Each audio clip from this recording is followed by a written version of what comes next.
그래서 17장부터 18장은 하나님을 경외하지 않을 뿐 아니라 지도자 자질마저 부족했던 사람들이 사사로 군림하기도 하고, 결국에는 이스라엘의 모든 사람들이 하나님으로부터 멀어지게 되는 것을 우리가 봤습니다. 그뿐 아니라 하나님으로부터 멀어진 사람들은 자신의 이익을 위해서 하나님을 이용하는 모습을 보이게 되고, 서로의 우정과 사랑도 배반해버리는 기회주의자적인 모습으로 전락해버리고 말았다는 것이죠. 그래서 우리도 하나님으로부터 멀어졌을 때 우리에게 나타나는 것은 우리의 이익을 추구하거나 우정과 사랑과 관용보다 기회를 선택하는 우리의 모습이 우리의 삶 가운데 있다면, 우리도 사사시대의 사사의 인물들, 이스라엘 백성과 다르지 않는 오늘날의 우리가 그 백성의 모습이 아닐까 생각해 볼 수 있다는 것이죠. 그뿐 아니라 더 나아가서는 온 집단이 남의 물건을 훔치고도 전혀 양심의 가책을 느끼지 않고 심지어 주인을 협박하기도 하고, 또 우상들을 함께 숭배하기도 하고, 심지어는 자신들만의 신상을 만들어 종교를 만들어내기도 하죠. 결국 이것을 총체적으로 뭐라고 얘기하느냐? 각기 사람들이 자기 소견에 옳은 대로 행했다라고 말한다는 것이죠. 결국 이스라엘 백성들은 신앙생활을 제대로 하지 못했던 것 같습니다. 윤리적으로나 어떤 측면으로나 건강한 삶을 살지 못했던 것 같다는 것이죠. 하나님을 두려워하지 않는 개인과 집단은 타인에게 어떠한 피해가 가더라도 상관치 않고 이익만을 추구하는 모습까지 보여주고 있습니다. 18장까지의 내용을 보면 한 미가라는 개인의 종교적 타락이 레위 사람이라는 한 개인의 도덕적인 타락을 이끌어내고, 이 두 사람이 타락함으로 말미암아 결국 한 집단이 총체적으로 타락하는 것을 보여주고, 단지파를 결국 멸망으로까지 이끄는 모습까지 보여주고 있다는 것이죠. 결국 더 이상의 타락은 한 지파가 멸망하는 것으로 말미암아 없을 것 같아 보이는데, 아직 더 남아있는 이스라엘의 타락이 오늘 본문에 등장하는 내용입니다. 그것은 바로 이스라엘 공동체의 연합, 당시에는 12지파라는 연합을 굉장히 중요하게 생각했던 시대였는데, 이 연합이 근본적으로 흔들리고 분열과 내란의 스토리가 이제 사사기의 마지막에 장식해 간다는 것이죠. 이스라엘 공동체는 단순히 연합체제를 무너뜨리지 않고 12지파 중에 11지파가 합세해서 한 지파를 멸종시키려고 합니다. 그래서 이스라엘 공동체는 죄의 끝이 어디인지도 모르게 죄를 짓고 있는 모습을 보여주고 있는 것이죠. 그런데 더 중요한 것은 하나님은 이런 백성들의 악한 상황임에도 불구하고 하나님의 방법에 맞게 하나님은 또 다른 계획을 가지고 준비하시고 성취해 나아가신다는 것이죠. 그래서 우리가 오늘 이스라엘 백성의 타락성을 보면서 오늘날 우리의 시대와는 얼마나 닮아 있고 나는 그 상황에서 어떠한 위치에 놓여 있는가를 우리가 한번 살펴보는 시간을 가지도록 하겠습니다. 자, 1번 질문을 보도록 할게요. 1번 질문입니다. 자, 1번 질문을 보면 어떤 레위 사람이 하룻밤을 유숙하기 위해 택한 성읍이 여부스가 아니라 기브아였던 이유가 무엇인가? 자, 사사기 19장 12절부터 14절을 한번 눈으로 한번 읽어보시겠어요? 19장 12절부터 14절. 내용은 이제 다 유명한 거니까 잘 아실 거예요.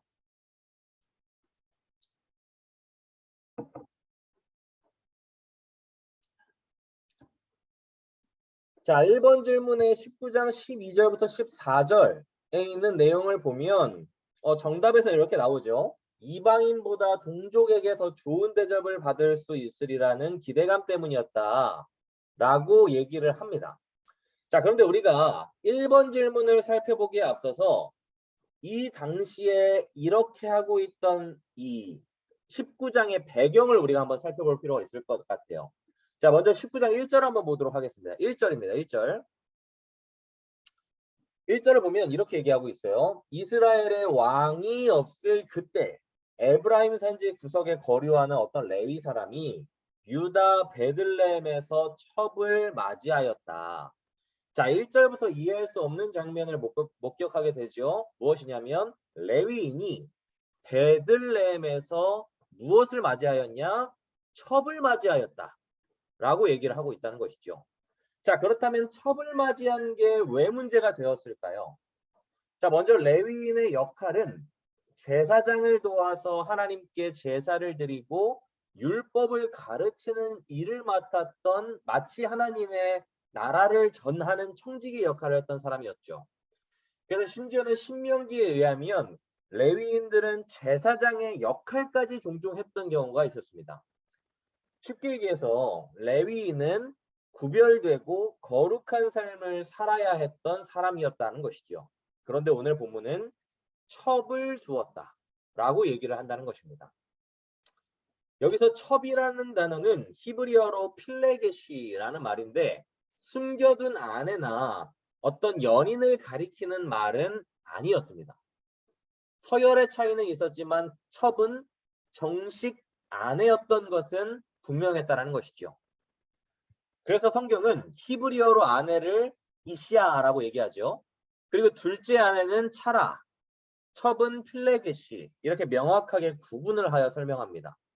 그런데 오늘 2절에서 남편과 장인, 사위라는 단어가 본문에서 쓰이는 것으로 미루어 보아 서열은 낮았지만 정식적인 아내였던 것은 분명했다는 것입니다.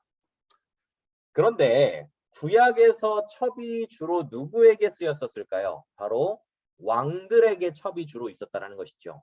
첩을 거느렸다는 것은 당시 구약 시대의 고대 근동의 배경상 부와 지위의 상징이었다는 것입니다.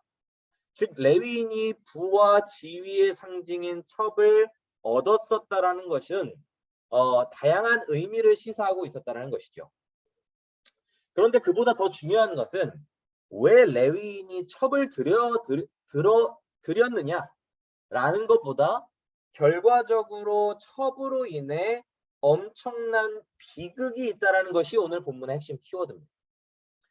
그래서 어떤 비극이 일어날지를 우리가 오늘 본문을 통해서 살펴보도록 하겠습니다. 자, 먼저 오늘 질문을 보기에 앞서서 아까 1절의 배경을 살펴보면서 이 첩은 결국 행음을 한 이유로 줄행랑을 치게 되죠. 레위인으로부터 벗어나게 되었다는 것입니다. 왜 행음을 했는지는 성경이 기록하고 있지는 않습니다. 아무튼 어떤 이유가 됐건 레위인의 첩은 이미 첩으로 공식 아내였음에도 불구하고 음행을 범하였다는 것이고, 부끄러워서였는지 체면 때문이었는지 베들레헴에 있던 친정집으로 달아나게 되었다는 것이죠. 그래서 그곳에서 4개월간 머물면서 돌아올 생각을 하지 않았습니다.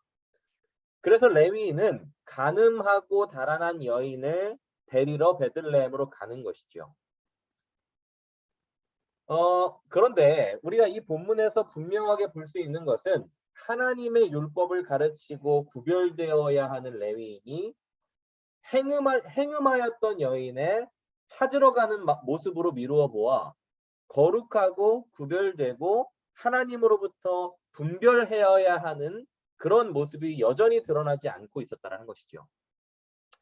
레위기 21장 9절을 보면요, 아무 제사장의 딸이든지 행음하여 스스로 더럽히면 아비를 욕되게 함이니 그를 불사를 지으니라 라고 얘기를 하고 있죠. 물론 이건 제사장의 딸에 대한 이야기이지만 레위인도 거룩한 삶으로 구별되어져야 하는 사람이었기 때문에 도망간 첩을 데려오기 위해, 심지어는 행음하여 하나님으로부터 벗어나는 행동을 했던 첩을 데려오기 위해 베들레헴으로 나서게 되었다는 것입니다. 즉 율법과 거룩보다 자신의 필요와 욕구를 충족하기 위해 그것을 해결하러 가는 모습을 우리에게 보여주고 있다는 것이죠.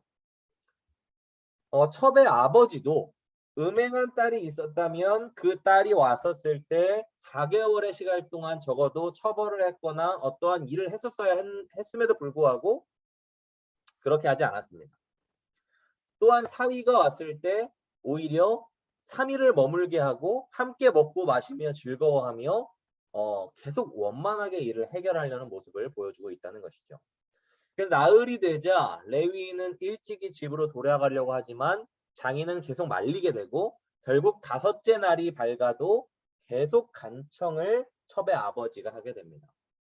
계속 설득하고 있다는 것이죠. 결국 레위인은 시간을 다 허비한 후에 다섯째 날 오전과 한나절을 보낸 후에 이제 떠나기로 결심을 하게 되죠. 그래서 장인은 또 만류하지만 길을 떠나게 됩니다.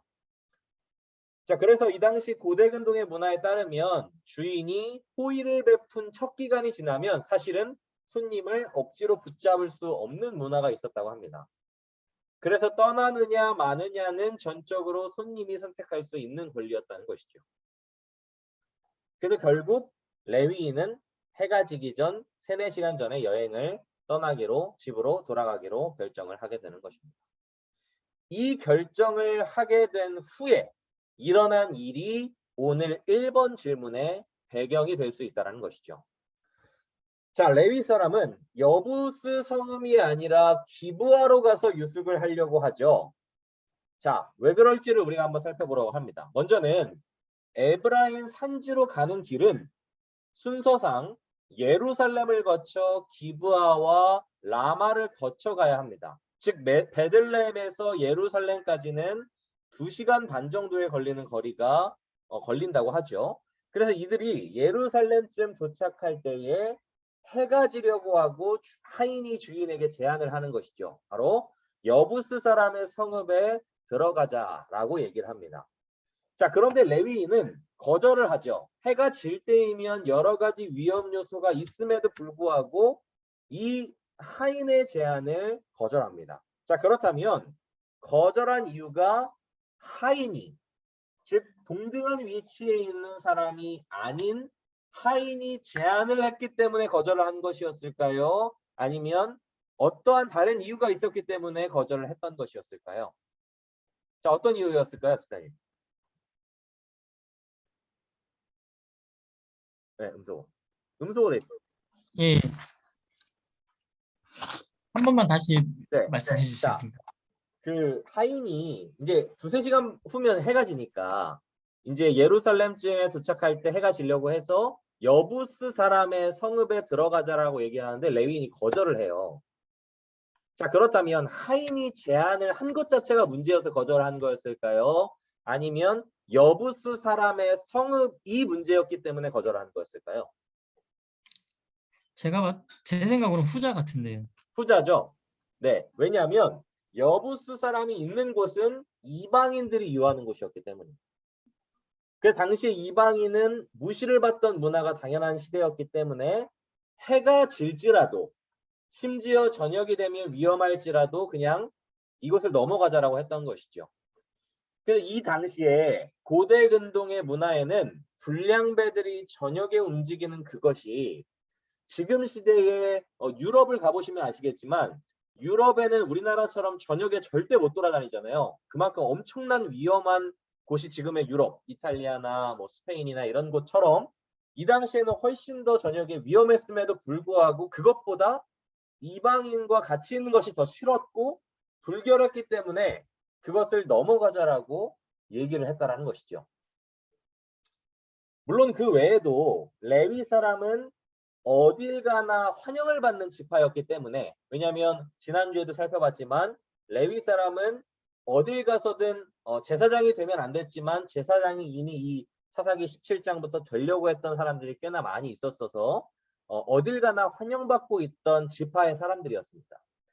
그래서 굳이 기브아까지 가려는 것은 대접을 받고자 했던 모습도 분명히 있었다고 볼 수 있으나 이방인과 같이 머무르기 싫었기 때문으로 더 보는 것이 마땅하다고 볼 수 있다는 것이죠. 하여튼 어떤 이유가 됐건 이방인은 당시에 멸시받아야 마땅하다 생각했고 이방인보다는 동족에게 더 좋은 대접을 받을 수 있다라고 생각을 하지 않았을까라고 생각을 해서 기브아로 가서 지금 유숙을 하려고 했었다는 것입니다. 그래서 1번 질문의 핵심은 이방 족속이 있는 해가 지기 전에 머무를 수 있는 그곳, 바로 그곳에서 머무르지 않고 여부수 성읍에서 머무르지 않고 기브아로 해가 지고 나서라도 갔던 이유는 더 대접을 받기 위해서. 그거 하나와 또 하나는 이방인과 절대 위험을 감수하고라도 불결한 사람들과 같이 있고 싶지 않아서. 이 두 가지의 측면이라고 살펴볼 수 있을 것 같습니다. 자, 1번 질문에서 이해가 안 가거나 조금 질문이 있으시면 질문 한번 해보시겠어요? 없습니다. 네. 자, 2번 질문을 집사님 한번 읽어주시겠어요?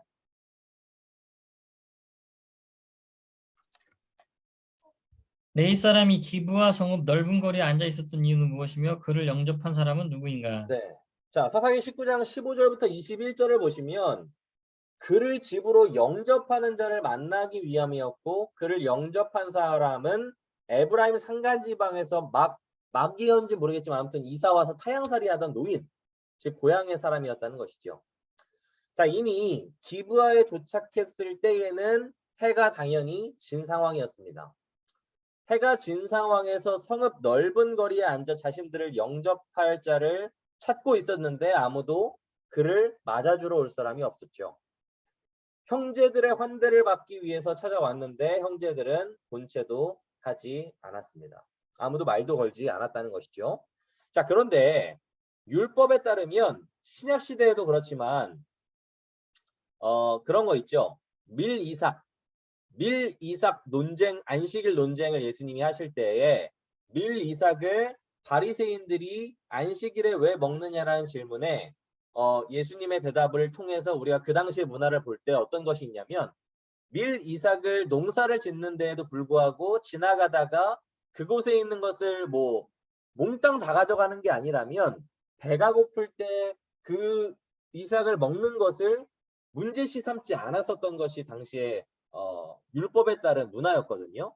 그것처럼 당시 이스라엘과 고대 근동의 문화는 손님을 잘 대접하는 것이 율법적 문화였고 그 율법을 믿지 않았어도 지금 고대 근동을 고대 사회에 연결되어 있는 곳이라고 할까요? 뭐 예를 들어 뭐 이스라엘이나 아니면 중동 지역을 지금 가도 손님을 굉장히 잘 대접하는 정이 있는 문화가 지금도 있다라고 합니다. 아무튼 그런 문화가 있는데도 불구하고 오늘 자신의 같은 민족 사람임에도 불구하고 아무도 대접을 하고 있지 않고 있었다는 것이죠. 그런데 결국 레위 사람을 맞이한 것은 노인이었다는 것입니다. 오직 노인만 이 나그네인 레위 사람을 대접하였다는 것이죠. 자, 그런데 레위 사람 일행이 머문 노인, 이 노인의 특징은 무엇이냐면 타향살이를 하는 노인이었다 라는 것입니다. 그래서 이 기브아의 노인은 공통된 분명한 특징이 무엇이죠? 노인이기 때문에 그리고 타향살이를 하던 사람이었기 때문에 그 노인을 보호해 줄 사람이 이 같은 지역에 아무도 없었다라는 것입니다.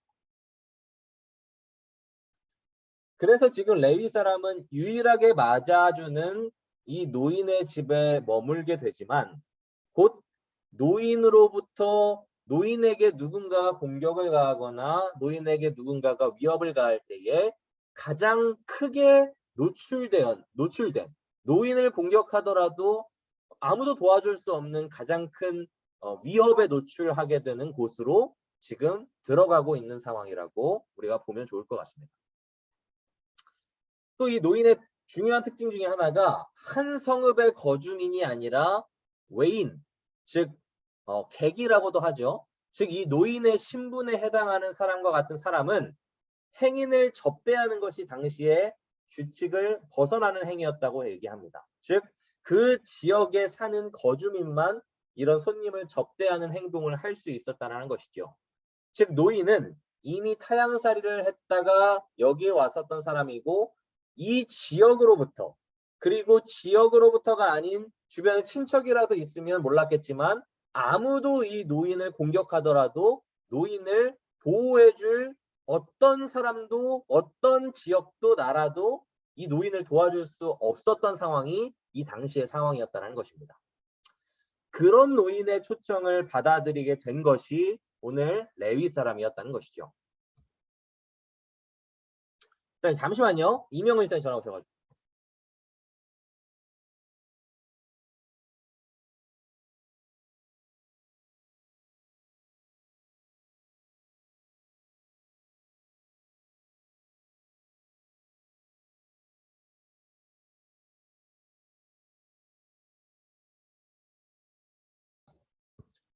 네, 일단 하도록 하겠습니다.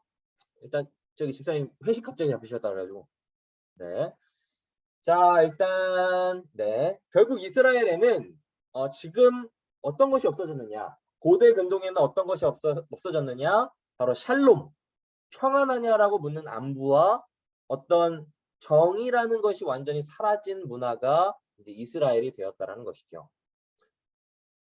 그래서 은혜가 상실되고 사람들을 맞이해주고 환대하는 모든 것이 완전히 상실되어 버린 이 시대가 지금 2번 질문, 이 기브아 족속의 문화라는 것을 우리에게 보여주고 있다는 것입니다.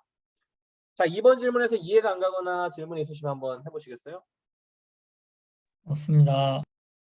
자, 3번 질문을 볼게요. 기브아 불량배들이 집주인에게 요구한 것은 무엇인가? 자, 이제 여기서부터 이제 문제가 생기죠. 불량배들이 집주인에게 요구한 것은 22절에 따르면 레위 사람과 관계하기를 요구합니다. 자, 먼저 22절 한번 보도록 하겠습니다. 그들이 마음을 즐겁게 할 때에 그 성읍의 불량배들이 그 집을 에워싸고 문을 두들기며 집주인 노인에게 말하여 이르되 네 집에 들어온 사람을 끌어내라. 우리가 그와 관계하리라 하니 라고 얘기를 합니다. 자, 먼저 불량배라는 단어는 이전에도 살펴봤지만 구약에서 흔히 사용되는 단어가 아닙니다. 특별히 불량배라는 단어를 원어적인 표현으로 볼 때 주로 성경에서는 어떤 대상에게 불량배라는 말을 직접적으로나 간접적으로 사용하느냐? 살인자, 강간, 위증, 타락, 야비, 반역, 우상숭배와 같은 죄를 범하는 경우에 불량하다라는 원어적 표현을 직접적으로나 우회적으로 사용을 하고 있다는 것이죠. 자, 이 모든 것 중에 하나에 해당되는 것이 오늘 불량배, 불량배도 이에 속하는 사람이었다는 것입니다. 그런데 이 사람이 노인에게 무슨 요청을 하고 있냐면 우리가 그와 관계하리라 라고 말을 하고 있다는 것이죠. 자, 이것을 다른 표현으로 우리가 그를 상관하겠다 라고 다른 성경에서는 이렇게 표현을 합니다. 이 말은 곧 우리가 그를 알고 싶다 라는 표현이라고도 말할 수 있다는 것이죠. 자, 그런데 여기 마지막에 표현된 알다 라는 표현은 히브리적인 표현으로 볼 때 성적인 관계를 맺고 싶다는 표현으로 사용이 됩니다. 자, 아담이 하와를 알다 라는 표현을 할 때 하와가 아들을 낳았다고 창세기 4장 1절에서 기록을 하고 있죠. 즉 남자와 여자가 관계를 맺었을 때 알다라는 단어가 표현이 되었다는 것이죠. 이뿐 아니라 소돔과 고모라에서 동성애가 행해졌을 때에도 우리가 생각하기도 하는 것은 동네 사람들이 롯에게 당시에 천사들을 내놓으라고 하면서 알다라는 단어를 사용함으로써 동성애에 대한 표현을 하기도 한다는 것입니다. 지금 기브아 사람들이 이 노인에게 알다, 알고 싶다 라는 단어를 사용했다라는 것은 성적인 의미를 내포하고 있다는 것입니다. 그래서 결국 이 불량배들은 노인의 손님을 윤간하려고 했다라는 것이죠. 심지어 레위 사람을 말입니다. 그래서 소돔과 고모라가 구약에서 가장 흉악한 죄의 상징성을 가지고 있죠. 그처럼 이스라엘의 중심에 있던 기브아에서 이 가장 흉악한 죄가 동일하게 벌어지고 있다는 것은 굉장히 의미심장한 상징성을 가지고 있음을 우리에게 보여주고 있습니다. 소돔과 고모라에서나 있을 법한 일이 여기서도 일어나고 있다는 것이죠. 즉 종교적인 부패로 시작된 이스라엘은 이제 사회의 윤리적인 타락까지 오게 되었다는 것입니다. 레위 사람은 모든 면에서 소돔과 같은 곳에 갇혀버리게 되었다는 것입니다. 자, 오늘날에도 우리가 기독교인으로서 살아가지만 종교 그리고 기독교인 우리가 부패하였다는 것을 보여주는 것은 이 사회가 어떻게 변하고 있는가의 모습으로 우리가 단편적으로 살펴볼 수 있을 것 같아요. 뭐 내가 정치적인 견해가 진보냐, 우파냐, 어디를 지지하느냐와 상관없이 이 사회는 지금 끝없이 포스트 모더니즘과 개인주의로 치닫고 있는 모습을 보여주고 있죠. 뭐 인권이라는 이유로 동성애를 통과시켜 주기도 하고, 인권이라는 이유로 동성애를 옹호해 주기 위해 시청 한복판에서 뭐 동성애 퍼레이드가 벌어지기도 하고, 뭐 인권이라는 이유로 인해 저 사람도 사람인데 라는 생각들로 성격이 아무리 아니라고 해도 옹호해 주는 시대를 우리가 살아가고 있습니다. 이것이 이 시청 한복판에서 일어나는 것처럼 기부하라는 이스라엘의 중심부에서 일어나고 있다는 것은 너무나 이 우리나라의 오늘날의 모습과 연관성이 많이 일어나고 있는 것 같다는 것이죠. 그래서 미국의 지금 가장 핫한 목사님 팀 켈러 목사님이라고 있죠. 그 팀 켈러 목사님도 워싱턴이었나요? 아무튼 센트럴파크 그 중심부에서 교회를 개척해서 청년들과 젊은 사람들을 대상으로 교회를 많이 부흥을 시키신 분이시죠. 이것처럼 사회 중심부에서 어떤 일이 일어나고 있는가는 우리 종교가 얼마나 타락했는가와 연관성이 없을 수 없다는 것을 분명하게 보여주고 있다는 것입니다. 그런데 참 아이러니한 것은 인권이라는 것이 나쁜 건 아니라는 것이죠. 인권을 보장하자는 외침 때문에 결국 여성의 권리가 오늘날 이렇게 많이 성장한 것이고 차별받는 사람들도 많이 줄어든 것은 분명한 사실이기 때문입니다. 그런데 분명한 것은 또 인권이라는 것이 올라오면 평등이라는 것이 인권의 핵심이기 때문에 동성애나 심지어는 미국에서는 차별하지 말아야 한다는 이유로 기계를 사랑하는 사람, 기계와 성적인 관계를 맺는 것도 차별이라는 이유로 제한하지 말아야 한다라고 말하기도 한다는 것이죠. 그래서 미국도 지금은 진짜 2명 이상이 아니라 혼자서 얘기하는 것이라면 어떤 문제가 되는 발언을 하더라도 자유라는 이유로 그 사람의 전적인 의견과 그 말을 존중해 주어야 한다라고 합니다. 법적으로 어떠한 제재도 가할 수 없다라고 얘기를 하죠.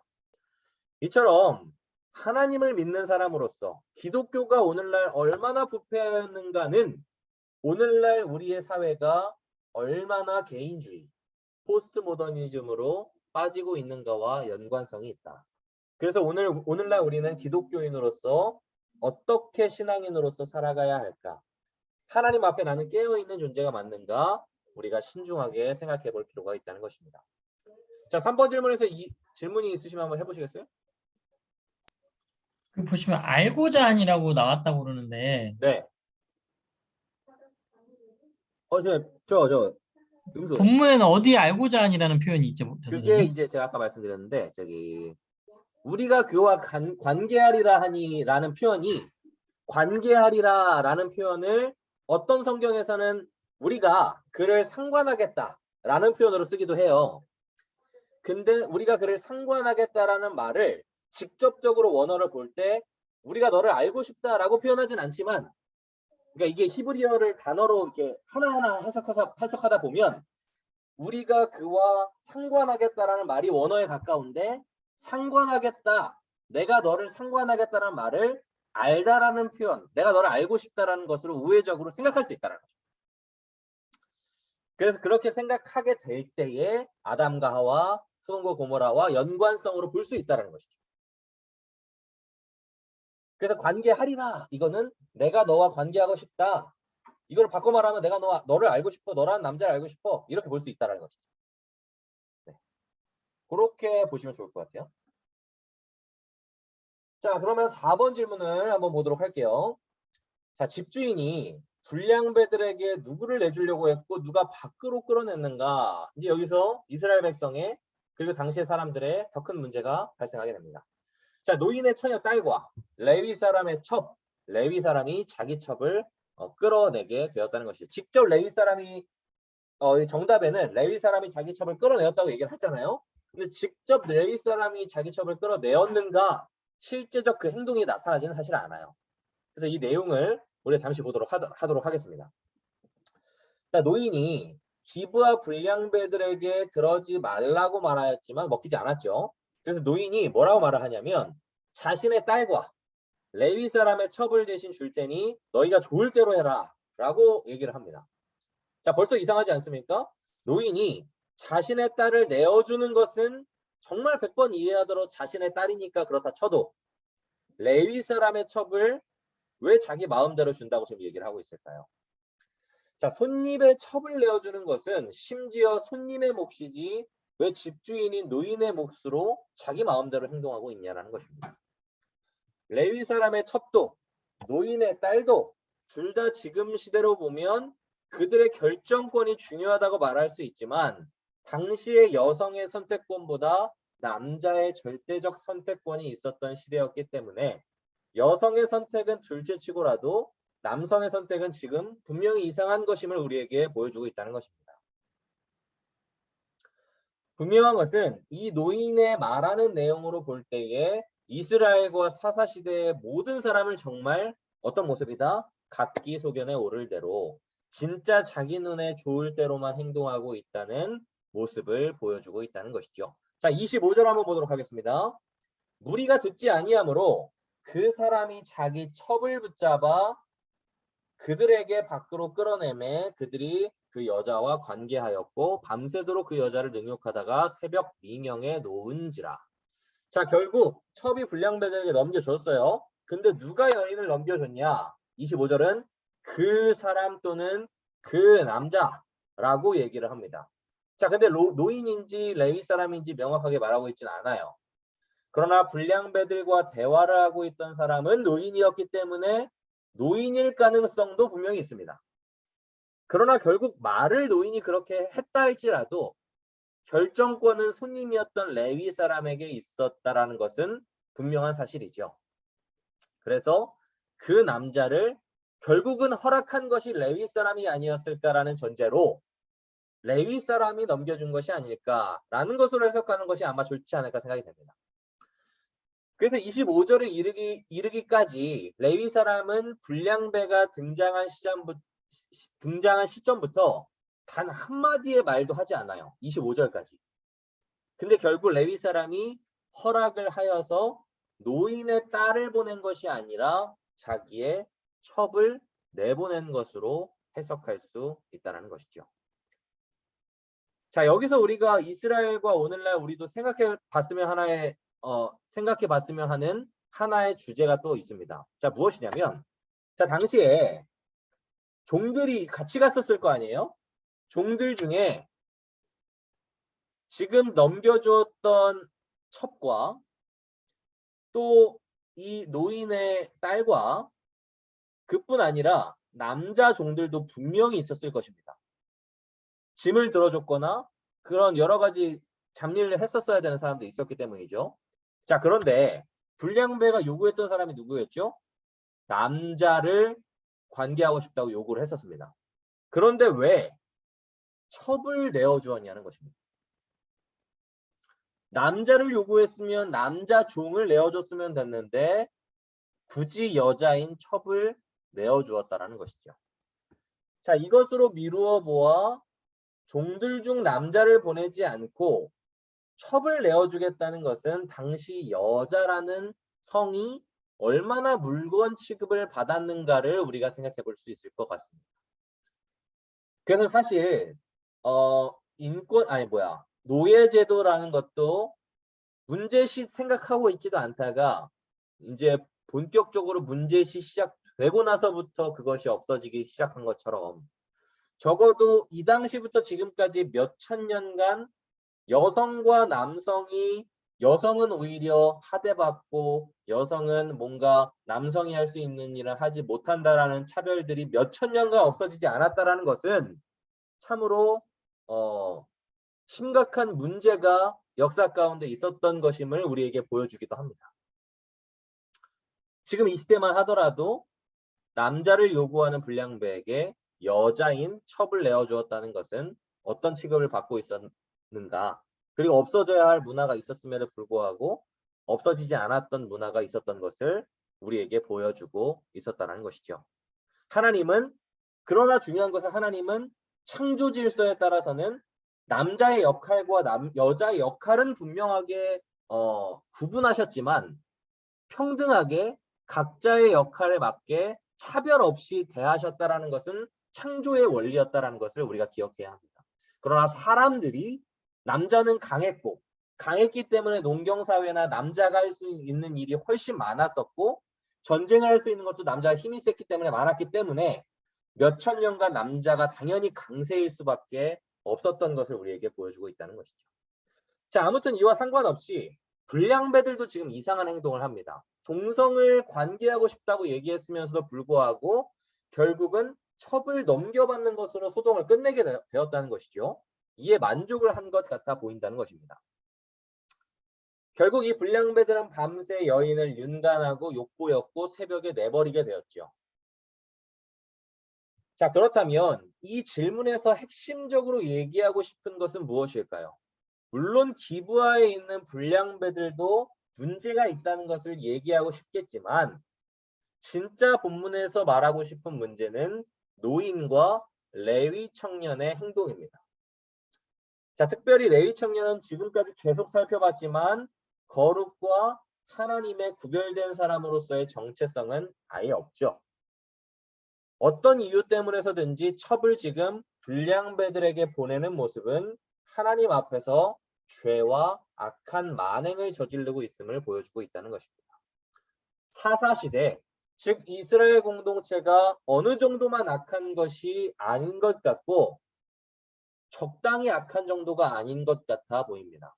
또한 이 결과가 결국 각각 그 소견에 자기 눈에 좋을 대로 행하는 것이기 때문에 인간이 자기 눈에 좋을 대로 행하게 된다면 얼마나 악해지게 되고 한 명의 하나님의 사람이 한 하나님의 나라가 얼마나 악행으로 치닫게 되는지를 보여주고 있는 것 같습니다.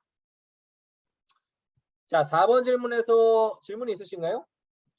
맞습니다. 네. 자, 5번 질문을 주사위 한번 읽어주시겠어요? 5번 질문입니다. 다음날 레위 사람은 집 앞에 엎드러져 죽어있는 여인의 시체를 어떻게 처리했는가? 네, 사사기 19장 29절부터 30절을 한번 보도록 할게요. 자, 나귀 싣고 자기 집으로 돌아가서 12토막을 내어 이스라엘 모든 지파에게 보냈다라고 얘기를 하죠. 자, 먼저 27절 한번 보도록 하겠습니다. 그의 주인이 일찍이 일어나 문을 열고 떠나고자 하더니 그 여인이 집문에 엎드려져 그의 두 손이 문지방에 있는 것을 봤다. 자, 이 레위 사람은 윤리적으로나 정서적으로 심각한 문제가 있는 것 같습니다. 아침에 일어나 어떻게 하려고 했다라고 얘기를 하고 있죠. 길을 떠나려고 준비했다. 자, 이 말은 바꿔서 보면 이런 거예요. 여인이 윤간을 당하는 시간 동안 레위인은 어떤 것을 하고 있는 것이죠? 첩의 생사에 대해 걱정하지 않았다는 것입니다. 또한 아무 일도 없이 잠을 잔 후에 길을 떠나려고 했다는 것이죠. 레위 사람은 오싹할 정도로 무서운 사람임을 우리에게 보여주고 있는 것입니다. 그는 자신이 한 행동에 대해서 후회도 첩에 대한 관심도 전혀 없는 것 같아 보입니다. 자, 28절을 보도록 하겠습니다. 그에게 이르되 일어나라 우리가 떠나가자 하나 아무 대답이 없는지라. 이에 그의 시체를 나귀에 싣고 행하여 자기 곳에 돌아갔다. 자, 레위 사람은 몸과 마음이 완전히 갈기갈기 찢겨진 첩에게 일어나서 우리랑 떠나가자라고 얘기를 하고 있죠. 제정신이 아닌 것 같습니다. 마치 아무 일도 없던 것처럼 일어나서 가자라고 지금 얘기를 하고 있으니 말입니다. 자, 그러나 이 레위인의 질문에 여인의 대답은 침묵이었죠. 이미 죽어 있었던 것입니다.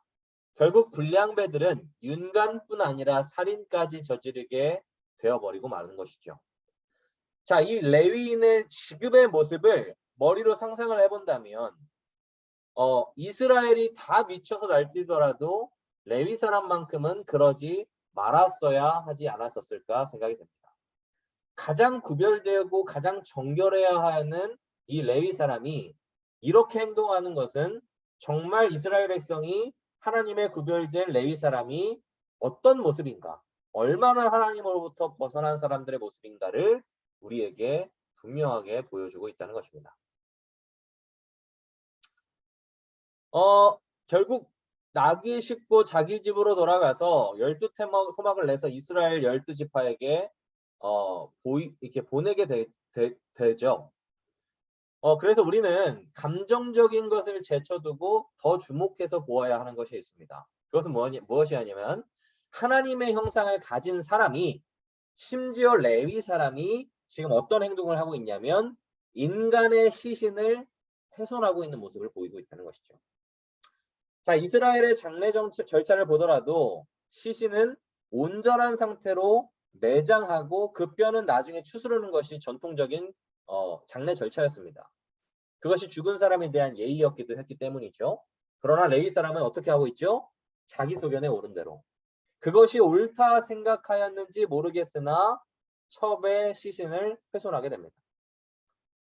자, 그런데 이 레위인의 행동은 당시 이스라엘 주변 나라에서 사용되었던 방법 중에 하나였다고 하죠.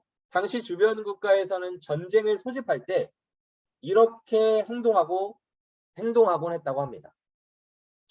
그래서 고대 근동의 왕들의 어떤 서구에서 발견된 편지에 의하면 지원군이 일부러 늑장을 부리거나 전장에 나타나지 않는 것에 대해서 지원군을 요청한 지휘관이 왕에게 보고하는 내용이 나오는데, 거기에서는 지휘관은 왕에게 죄를 지어서 옥에 있는 사람 하나를 죽여 머리를 잘라 오지 않는 지원군의 지휘관에 보내도록 허락해달라는 내용이 나오곤 한다고 합니다. 쉽게 얘기해서 전쟁에 오지 않으면 죽은 이 사람처럼 될 것이라는 경고의 메시지를 보냈다라는 것이죠. 그래서 사무엘상 11장 7절에서는 이와 같은 말도 나와요. 한 결의의 소를 잡아 각을 뜨고 전령들의 손으로 그것을 이스라엘 모든 지역에 두루 보내어 이르되 누구든지 나와서 사울과 사무엘을 따르지 아니하면 그의 소들도 이와 같이 하리라 하였더니 여호와의 두려움이 백성에게 임함에 그들이 한 사람같이 나왔다.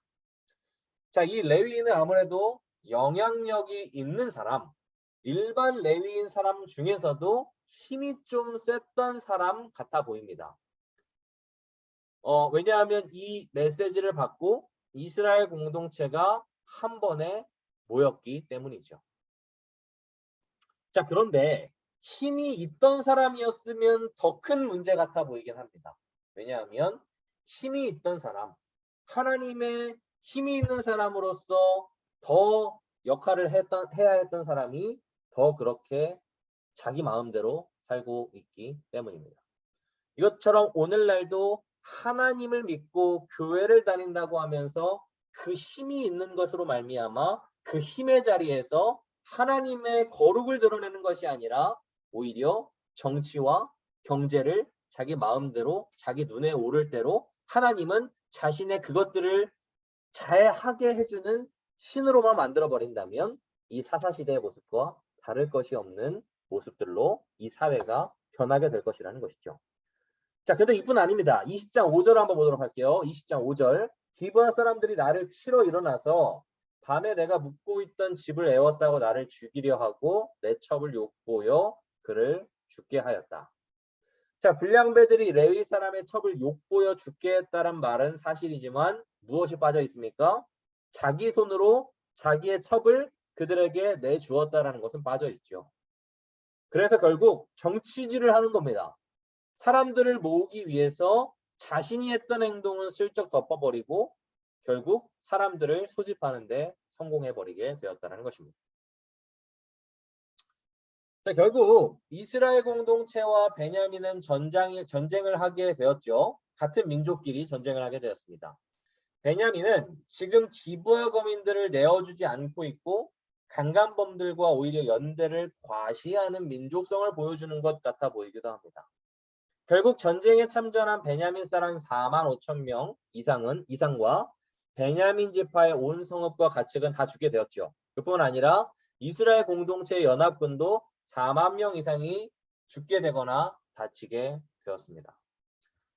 여호수아 때에는 이방 족속과 전쟁을 했던 이스라엘 백성들이 사사기에 이르자 어떤 일이 발생하게 된 것이죠? 외부가 아닌 내부의 전쟁으로 양상이 바뀌게 되었다는 것입니다.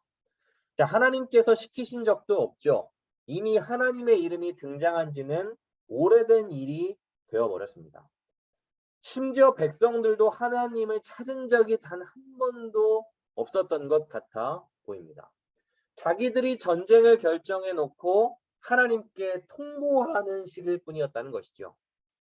자, 그런데 이렇게 하다가 사사기 20장 18절에서 이렇게 질문합니다. 이스라엘 자손이 일어나 베델로 올라가서 하나님께 여쭈어 이르되 우리 중에 누가 먼저 올라가서 베냐민 자손과 싸우리까 하니 여호와께서 말씀하시되 유다가 먼저 갈지니라 라고 얘기를 하는 것이죠. 자, 이것은 마치 하나님께서 유다가 먼저 올라가라 라고 여호수아 때에 말해주는 것과 같아 보이긴 하지만 실제 속도는 이런 거죠. 하나님께서 말씀하십니다. 내게는 전쟁을 할지 말지 어찌해야 할지를 한 번도 안 물어보다가 너희들 마음대로 전쟁을 정해놓고 누가 앞장설지를 지금 물어보냐. 그래, 너희 힘으로 한번 해볼 수 있다면 유다가 한번 맨 앞에 서서 해봐라. 이런 느낌처럼 보여진다는 것입니다. 결국 이스라엘 백성은 첫째, 둘째 전쟁 이후에 세 번째 전쟁을 앞두고 나서야 비로소 금식하고 여호와 하나님께 번제와 화목제를 드려 울부짖고 하나님을 찾게 됩니다. 자, 그제서야 하나님은 승리를 허락하시기는 하시는데 하나님의 이 승리를 허락하실 때의 아버지로서의 마음이 어떠했을까 우리는 한번 생각해 볼 필요가 있을 것 같습니다. 주님은 우리를 너무 사랑하시기 때문에 독생자까지 아끼시지 않고 죽이셨는데 우리는 날마다 죄를 짓고 날마다 주님을 배반하다가 또 주님을 찾아오면 주님은 우리를 버리실 수가 없기 때문에 하나님임을 우리도 사사시대의 백성과 같이 고백하고 있지는 않은가 동일하게 생각해 볼 수 있다는 것이죠. 그럼에도 승리케 하시는 하나님을 볼 때에 날마다 하나님을 배반하는 우리를 그럼에도 살리시고 고치시는 하나님의 은혜를 우리는 어떻게 묵상해야 할까 한번 생각해 볼 필요가 있을 것 같습니다. 자, 결국 이스라엘은 21장에 이르를 때에 어떤 모습이 되었느냐? 괴물이 되어 있는 모습을 우리에게 보여주고 있습니다. 사사기를 기록한 역사가는 그 이유, 이스라엘이 괴물이 되어진 이유를 무엇이라고 기록하고 있느냐? 여호와 하나님이 계시지 않았기 때문이다 라고 진단을 하고 있다는 것이죠. 이스라엘의 지도자들이나 종교 지도자들이나 레위인이나 레위 제사장 모두가 하나님을 완전히 잃어버리고 상실해버린 시대, 그 시대가 사사 시대였다는 것입니다. 하나님만 잃어버린 것이 아니었죠. 왕이신 여호와 하나님을 오히려 자기가 부릴 수 있는 분으로 전락시키고 자신의 정치와 경제, 권력을 잡기 위한 수단으로 심지어는 스스로 하나님이 되고자 하는 자기 눈에 좋을 대로 행했던 시대가 바로 사사시대. 그것을 21장 25절에서는 뭐라고 얘기합니까? 그때의 이스라엘에 왕이 없으므로 그 소견에 옳은 대로 행했다라고 얘기를 하고 있다는 것이죠. 그래서 이 사사기 스토리는 과거의 모습만이 아님을 우리가 기억해야 할 것입니다. 이스라엘의 모습은 오늘날의 우리의 모습과 너무 밀접하게 닮은 것이 많이 있다는 것이죠. 일이 잘 되면 하나님을 잊어버리다가도 어려운 일이 생기면 다시 하나님께 부르짖고 하나님께서 우리의 부르짖음을 들어주시면 얼마 안 가서 또 하나님께 불순종하는 일들을 반복하는 우리, 하나님이 우리에게 고난과 어려움을 주시지도 않으면 우리도 이스라엘 백성들과 같이 언제든지 자기 눈에 오를 대로 행하는 사람들이 될 수도 있다는 것을 기억해야 합니다. 그래서 오늘날 우리는 고난이나 어려움이 오히려 있다는 것은 하나님이 우리를 자기 눈에 좋을 대로 행하지 않기 위해서 적어도 사랑하고 계신다라는 분명한 사실인 것은 맞는 것 같습니다. 그래서 우리는 평생의 고난과 어려움이 반드시 있을 수밖에 없는데 그것이 크지 않고 하나님을 결코 포기하지 않고 우리 마음대로 우리 눈에 좋을 대로 행동하지 않을 수 있도록 우리는 깨어 기도해야 할 것이라는 것이죠. 자, 그래서 우리가 마지막으로 적용점, 이 전체적인 사사기에 대한 내용을 가지고 잠깐 짧게 생각해 봤으면 하는 것을 제가 이제 강의를 마무리하면서 잠시 정리해 보려고 합니다. 결국 마지막으로 생각해 봤으면 하는 것은 이것이죠. 사사기를 통해 볼 수 있는 것. 사사기 전체는 분명하게 이스라엘의 문제, 그리고 오늘의 우리의 문제이긴 하나 21장에 이르렀을 때 우리가 볼 수 있는 핵심적인 포인트가 무엇일까요? 자, 그것은 우리는 스스로가 해결책이 될 수 없다는 것을 분명하게 보여주고 있다는 것입니다. 이스라엘이 왕을 요구했던 것처럼 우리에게도 무엇을 요구받고 요구하고 있느냐? 우리도 왕이 필요하다는 것을 뼈저리게 느끼게 된다는 것이죠.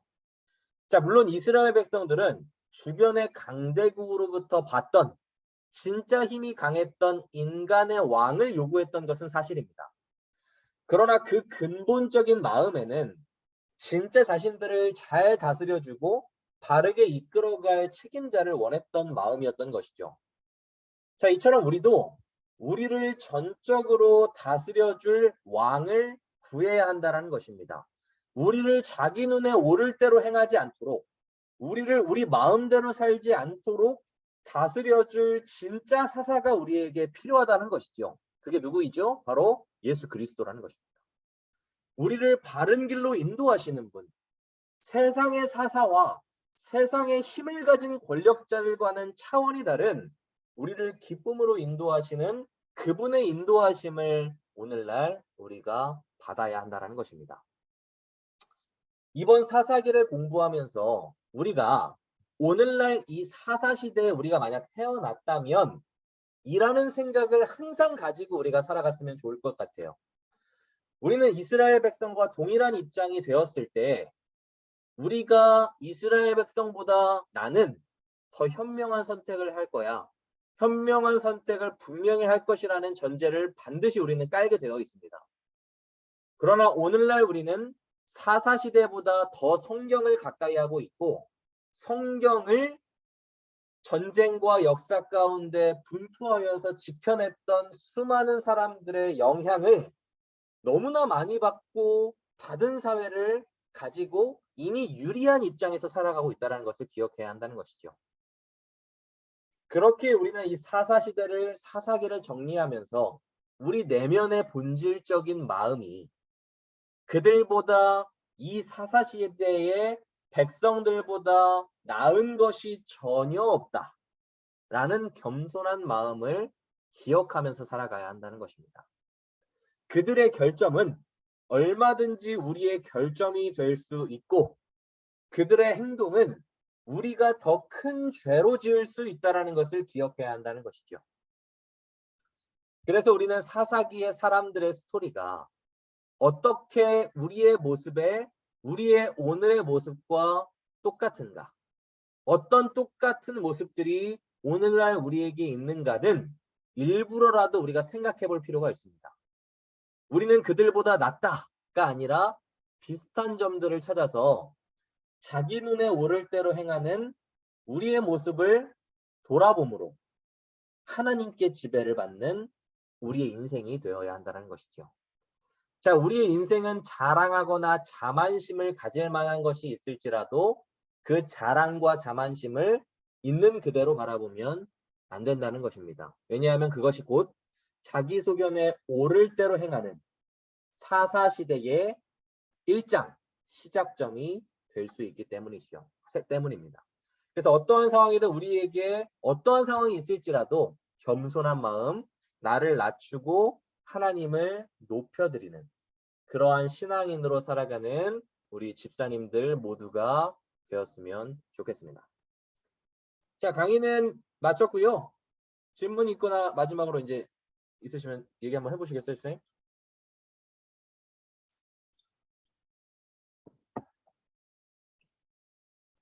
결국 핵심이 마지막 21장 마지막 절에 나온 것 같네요. 그렇죠. 말씀하신. 예. 네.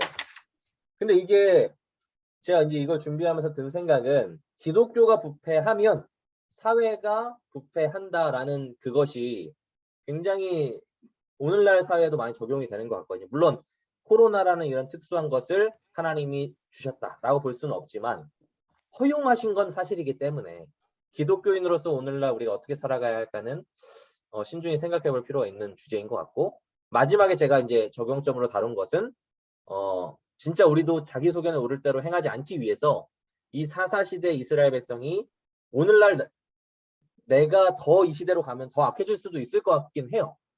우리도 6.25 일제강점 시대로 우리가 돌아가면 정말 그 뭐라고 할까요? 매국노라고 할까요? 그 사람들이 그렇게 할 수밖에 없었던 것을 우리도 그렇게 하지 않을 수 있을까라고 쉽게 얘기할 수 없을 것 같은 그런 것과 비슷한 얘기 같습니다. 그래서 우리가 이 내용을 잘 한번 신중히 생각해 보면서 했으면 좋겠고요. 혹시 진짜 그 성경 공부 중에 어떤 다른 데 해보고 싶은 데 있으신가요? 아, 로마서가 저는 좀 한번 해보고 싶어요.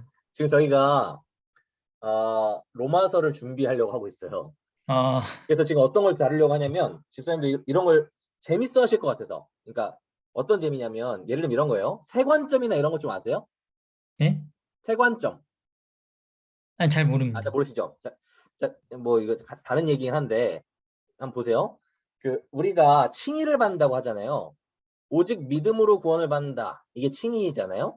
그러면 오직 믿음으로 구원을 받기 때문에 행위는 우리의 구원에 어떠한 조건도 행위로 그 조건을 1도 그 구원을 방해할 수 없잖아요. 자, 그러면 오직 믿음으로 구원받은 사람이 행함이 아무리 악해 보여도 그 사람이 예수님을 믿고 그 믿음이 확실히 있으면 구원을 받을까요? 이론적으로는 받죠. 성경대로라면 근데 그렇게 얘기하면 그 뭐죠? 구원파가 되거든요. 그런데 열매가 있다고 분명히 얘기하잖아요. 성경에. 그러면 열매가 1일지 100일지는 모르나 그 열매는 반드시 맺혀야 한다를 어디까지 정의할 것이냐에 대한 것을 바울 서신 중 로마서를 가지고 이제 새로운 관점이다 해서 새 관점이 요즘 가장 핫한 이슈예요. 그래서 구원을 받은 사람으로서 행함을 어디까지 볼 거냐 라는 것이 굉장히 중요한 이슈거든요. 그래서 그 행함을 이제 로마서를 통해서 이제 우리가 이제 살펴보려고 하는데, 이제 그것이 이제 젊은 집사님들 가운데는 다양한 주제가 될 수 있어요. 그래서 예를 들어 뭐 살인한 사람도 구원받았는데 다시 살인을 저질렀다가 또 회개하면 그 사람은 천국을 갈까? 라든지 뭐 여러 가지 주제가 있을 수 있죠. 그러면 살인은 엄중한 죄이기 때문에 구원을 못 받을 것 같은데 거짓말을 100번 하던 사람이 10번 정도 줄이면 구원을 받을까? 이런 행함의 기준을 어디까지 쓸 거냐에 대한 것을 이제 로마서를 통해서 이제 공부를 하려고 해요. 그래서 로마서가 너무나 중요한 꼭 정립해야 되는 책이기 때문에 아마도 오 목사님이랑 제가 로마서를 할 것 같고 김 목사님은 다른 데를 하실 것 같아요. 일단 로마서를 저희가 이제 아직 이제 몇 달 후에 다음 차수에 할 때까지 이제 준비를 좀 해보려고 하니까 그렇게 문성호 목사님도 한번 같이 해보시면 좋을 것 같아요. 네, 그래서 일단 로마서 딱 이제 그렇게 해보려고 하니까 그렇게 준비를 해보면 좋을 것 같습니다. 네. 혹시 진짜 로마서나 뭐 그런 어떤 신학적 주제들 있잖아요. 그런 거에 대해서 혹시 궁금한 거나 이런 건 없으셨어요? 그래서 이런 얘기가 있잖아요. 천국에 가면 야고보서와 로마서를 쓴 사도 바울과 그 야고보가 싸우고 있다. 왜냐하면 이 사람은 행함이 없는 믿음을 죽은 것이라고 하고 있고 사도 바울은 오직 믿음으로 구원받는다고 하니까 천국에 싸우고 있다라고 얘기를 한다고 얘기를 하는 사람도 있거든요. 그러니까 그런 것에 대해서 로마서를 제대로 이해하면 싸우고 있다가 아니라 화목하게 오히려 우리를 보고 있다라는 것으로 이제 관점이 바뀌는 그런 것으로 이제 살펴볼 건데, 아무튼 그런 다양한 이렇게 좀 추상적인 그 주제들을 우리가 한번 다루려고 하니까 한번 우리가 기대하는 마음으로 로마서를 한번 살펴보면 좋을 것 같습니다. 예. 네, 그러면 더 없으시면 일단 제가 이제 마무리하고 이번 이제 전체 사사기 강의를 마무리하도록 하겠습니다. 자, 일단 기도하고 마무리할게요. 네. 존귀와 영광을 받기에 합당하신 주님, 오늘 사사기 11주, 12주 총 강의를 마무리하였습니다. 주님, 사사시대의 모든 사사들과 이스라엘 백성들의 모습은 오늘날 우리가 나는 저렇게 살지 않을 것이라는 당연한 생각을 가지고 있을지 모르지만 우리도 저 상황이 되면 얼마든지 언제든지 더 악해질 수 있는 것이 사람의 본성임을 기억합니다. 주님, 우리 집사님들이 각 가정에서, 각 회사에서 우리가 하나님의 사람으로 살아갈 때에 우리가 구별된 자로, 거룩한 자로 어떻게 살아가야 할지 하나님께 늘 지혜를 구하는 우리 모든 집사님들 되게 하여 주시고, 우리 집사님들의 가정과 일터 가운데 하나님께서 은혜를 주셔서 우리가 하나님의 영광을 드러내는 데에 귀하게 사용받을 수 있도록 주님께서 은혜를 더하여 주시옵소서. 다음 성경 공부까지 우리가 늘 건강하게 하여 주시고 늘 지치지 않게 하여 주시고 늘 하나님을 위해서 우리가 합력하여 선을 이루어갈 수 있게 하여 주시옵소서. 함께 하심을 믿사오며 살아계신 예수님의 이름으로 감사하며 기도하옵나이다. 아멘. 아멘. 수고하셨습니다, 수고하셨습니다. 집사님. 네, 토요일 날 뵙겠습니다. 네, 토요일에 뵙겠습니다. 네.